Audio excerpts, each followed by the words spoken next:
So you've got your brand new iPhone 13 and I've got a iPhone 13 mini. And you probably don't know this, but there is actually a secret button on it. And in fact, not just one secret button, but two. And I'll show you how to use those right now.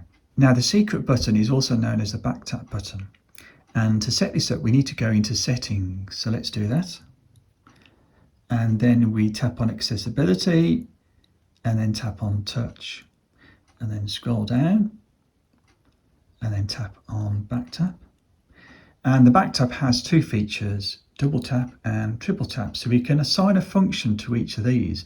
So let's tap on double tap and we'll assign the screenshot function like that. And then we'll go back and we'll go to triple tap, tap on triple tap. And then we can assign a different function to triple tap. And I'll select app switcher. And then if we go back, and there's our functions selected. And then we can come out of settings. So now we've set up the back tap feature. All we need to do now is use it, and we can either double tap or triple tap on the back of the phone. So if I double tap, 1, 2, it activates the screenshot.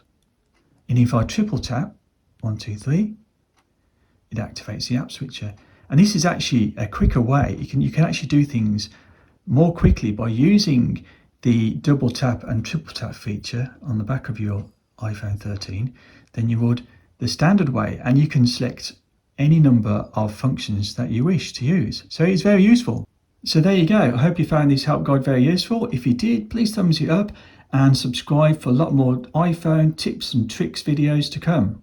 Thanks for watching.